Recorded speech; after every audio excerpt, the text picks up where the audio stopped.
It's a Spotify podcast.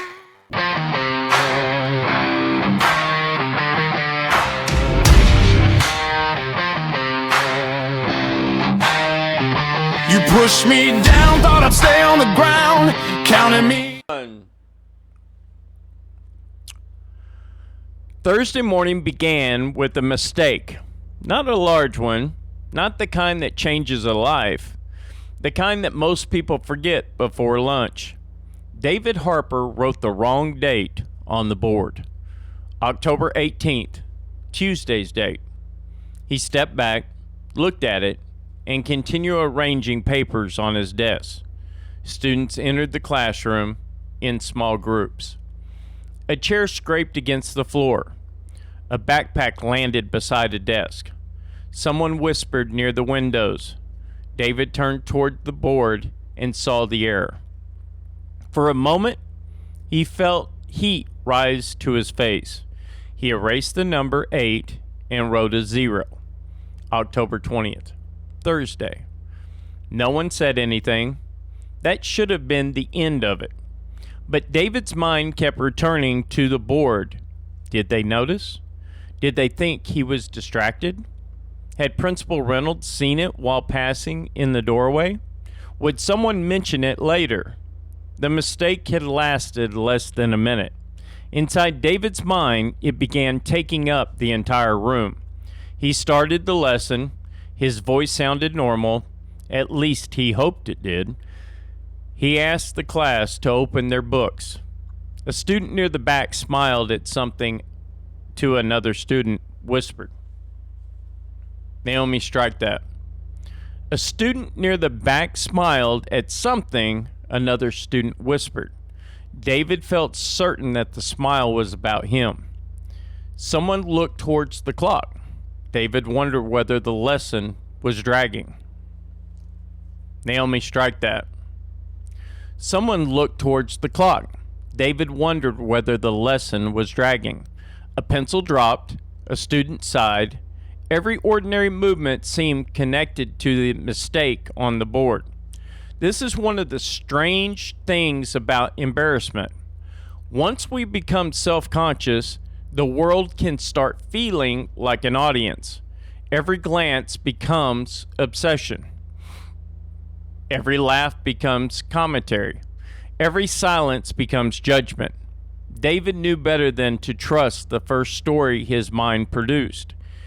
He had learned that on Tuesday, he had learned something else on Wednesday.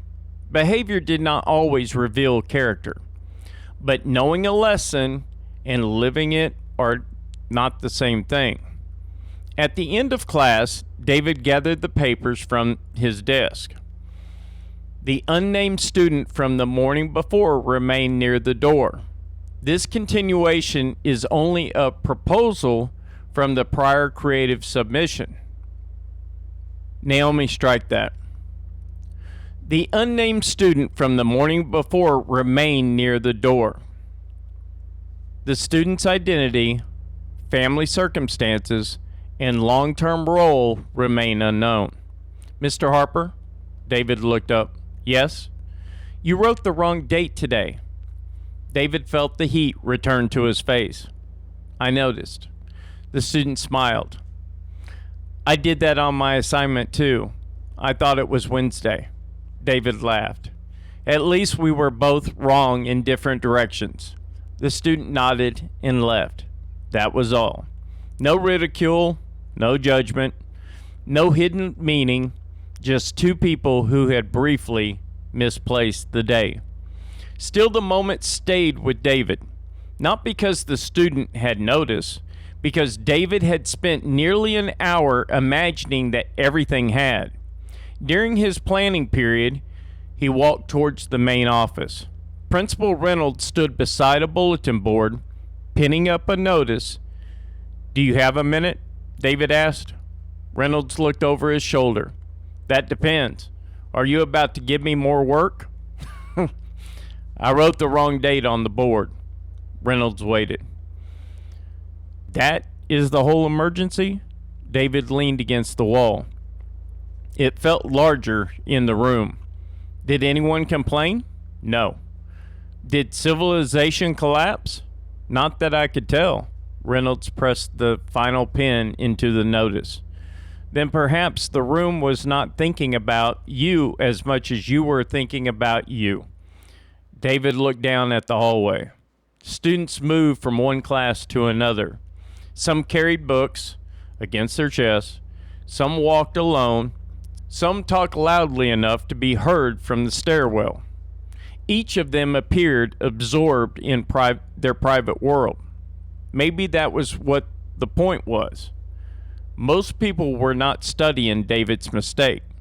They were thinking about their own. Let us stop there. There is a tendency psychologists sometimes call the spotlight effect. Psychologists sometimes call the spotlight effect. It is our habit of overestimating how much other people notice our appearance, our mistakes, our awkward moments, and our imperfections. We feel as though a light has been turned towards us. In reality, everyone else is often standing beneath a light of their own. Think about the last time you said the wrong word in a conversation, or tripped on a step, or walked into a room and forgot why you were there, or sent a message with an embarrassing mistake. For the next hour, perhaps you replayed it, you imagined how it looked, you wondered what everyone thought. But ask yourself something. How many small mistakes made by other people do you remember from last week? Probably very few. Not because people never make mistakes, because most of us are too busy managing our own lives to preserve a detailed record of someone else's awkward moments. David returned to his classroom after lunch. On the board, the corrected date remained in the upper corner. He looked at it and smiled. Then he deliberately wrote beneath it, "I made a mistake this morning." Students entered and noticed the sentence immediately. This time, David knew they were looking. "Before we begin," he said, "I want to conduct an experiment." The room quieted. "I wrote the wrong date on the board during the first period. Raise your hand if you heard anything about it from someone who was in that class." No hands rose. "Raise your hand if you care now that I have told you." A few students laughed. One hand rose halfway, then dropped. David nodded. "That is about what I expected." He erased the sentence.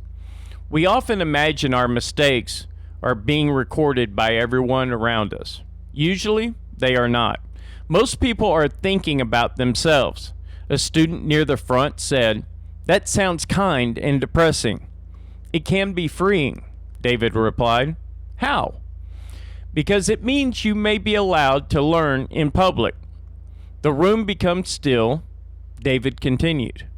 "You can answer a question and be wrong. You can try something and look awkward. You can even change your mind. You can begin before you feel completely ready. The world is not always keeping score as closely as you think." A student asked, "What if people really are judging you?" "Sometimes they are," David said. "But their attention is usually shorter than our fear. And judgment does not become truth merely because someone has it." That afternoon, David walked down Main Street towards Rosa's diner. The sky had turned pale gray. A light wind pushed leaves along the sidewalk. At the diner, Rosa stood outside changing a handwritten sign near the door. She crossed out one price and wrote another. Then she stepped back. "Is it crooked?" David said. Rosa looked at the sign. "So is the building. They match." David laughed. Inside, she poured coffee and placed a mug in front of him. "What happened today?" she asked. "I wrote the wrong date." Rosa waited. "That's the whole story?" "It cannot be. You have the face of a man who survived public humiliation. David told her how the mistake had followed him through the morning, how a smile had seemed connected to him, how a glance at the clock had felt like criticism, how no one actually cared. Rosa listened. Naomi, strike that. Rosa listened. Then she pointed towards a small stain on the front of her apron. I spilled coffee on myself at 7 this morning. David looked at the stain. I didn't notice. I thought everyone had. They sat quietly for a moment. Around them, the diner moved through its afternoon rhythm. A spoon tapped against a cup. The kitchen door opened and closed. A customer folded a newspaper. The world was full of people carrying private embarrassments no one else could see. There is kindness in remembering that. Not only kindness towards other people, kindness towards ourselves. We often speak to ourselves in a voice we would never use with someone we love. You should have known better. Everyone saw that. You looked foolish. You ruined everything. But a mistake is usually not a verdict. It is information. It tells us what to correct, what to practice, what to notice next time. Then it should be allowed to become the past. The spotlight effect becomes painful when we confuse attention with permanence. Even when people notice, they usually move on. The question is whether we will allow ourselves to move on too. There is something to try the next time embarrassment takes over. First, name the event plainly. I wrote the wrong date. I forgot a name. I stumbled over a sentence. I sent the messages too quickly. Then remove the imaginary audience. Do not add, everyone thinks I'm incompetent. Do not add, they will never forget this. Do not add, this proves something terrible about me. Naomi, strike that. Do not add, this proves something terrible about me. Stay with what actually happened. Then ask, what would I say to someone else who made the same mistake? Most likely, you would be gentler. You would say it was understandable. You would say to correct it. You would say to keep going. You deserve access to the same voice. David finished his coffee. Before leaving, he looked again at the stain on Rosa's apron. Now that he knew it was there, he could see it clearly. That did not make it important. Rosa noticed him looking. Still worried about it? She asked. No. Good, neither am I. David stepped outside. Main Street was beginning to brighten beneath the street lamps. A teenager stumbled slightly, stepping off the curb, looked around, and continued walking. A driver stalled at the intersection, restarted the engine, and moved forward. A man dropped a paper bag, picked it up, and kept going. Small mistakes, small recoveries, ordinary people continuing their lives. David understood something then. Confidence was not the absence of awkward moments. It was the willingness to continue after them.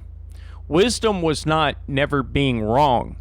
It was learning without turning every mistake into an identity. The world did not need perfect David Harper. It needed one who could pay attention, correct himself, and return the next day. The same may be true for you. You're probably not standing beneath the unforgiving spotlight your mind has created. And even when someone notices your mistake, you are still allowed to become more than that moment. Thursday in Ashwood ended the way most Thursdays do. The diner lights glowed. The school hallways emptied. The wrong date had been erased. the lesson remained. My name is Leroy Nellis, and this is Resilience Radio. Godspeed, stand for the Constitution, and never surrender your ability to think for yourself. God bless, and good night. It's a Spotify podcast.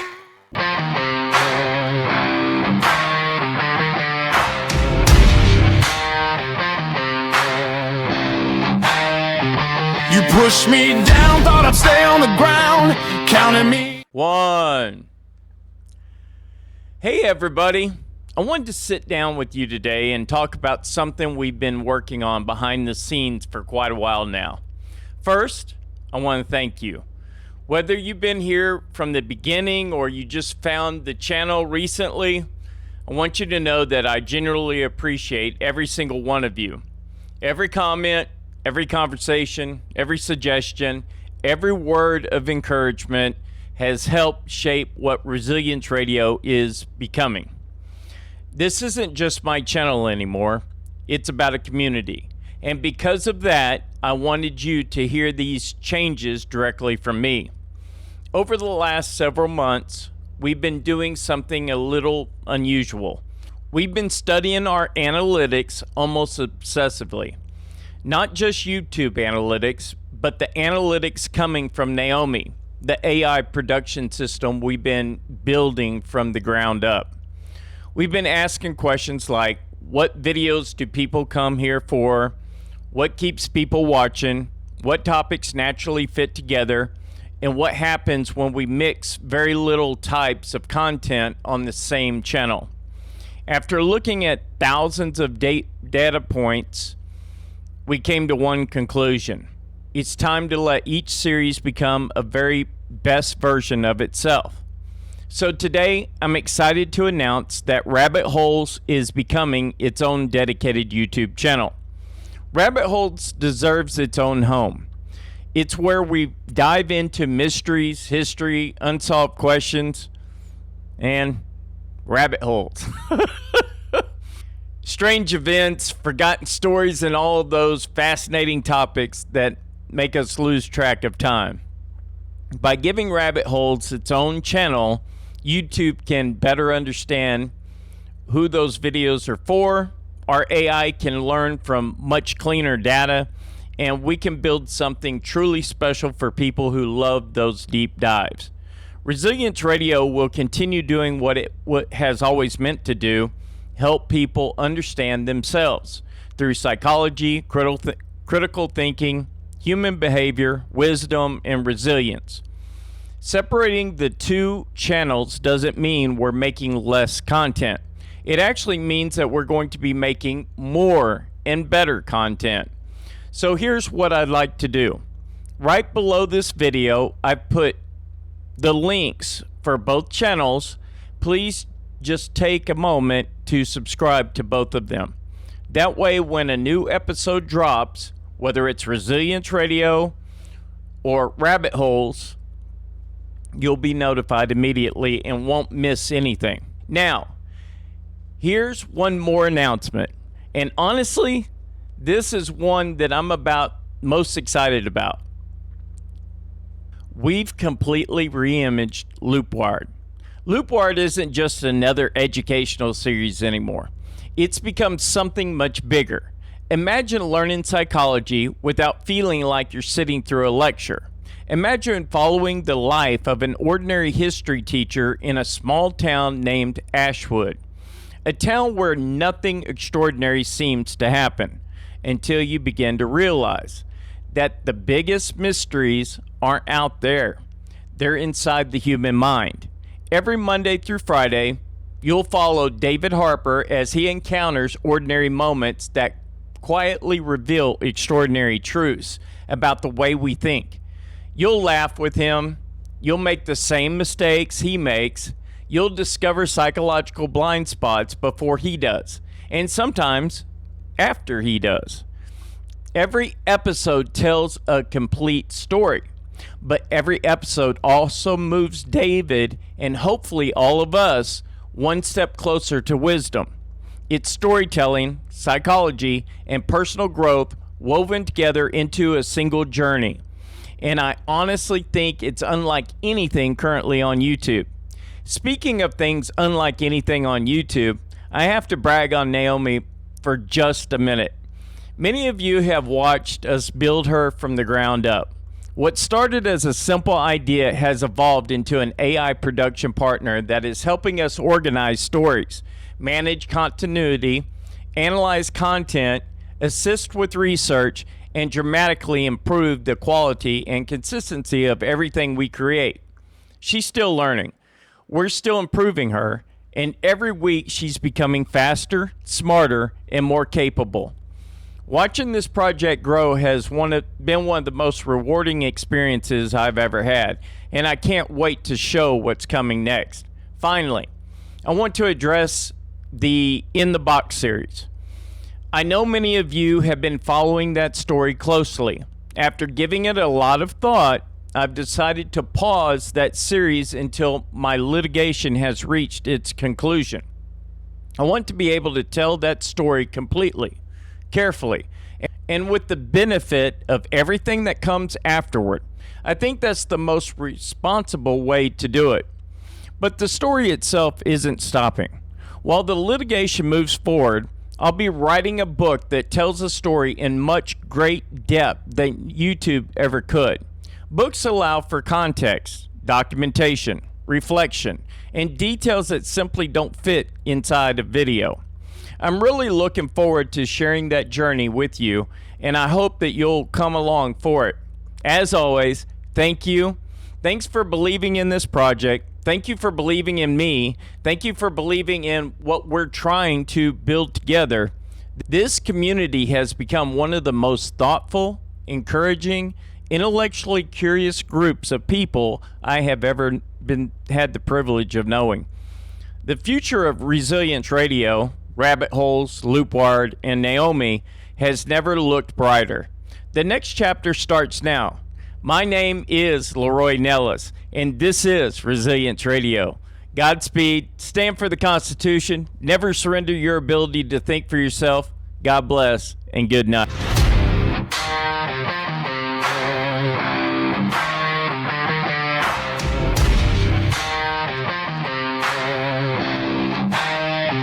You pushed me down, thought I'd stay on the ground, counting me out like the numbers didn't matter. But pressure builds diamonds in the dark, and I've been sharpening my edge in the chatter. Every scar turned into strategy, every setback fueled my clarity. I took the hits, learned the game, turned my losses into flame. Now I'm coming back strong, and you'll remember my name. I'm rising through the fire, breaking every wall you built around me. Heart's a battle drum, beating louder, a force you'll never drown. See, this is my return, my moment, my power.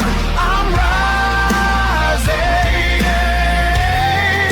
yeah, I'm rising.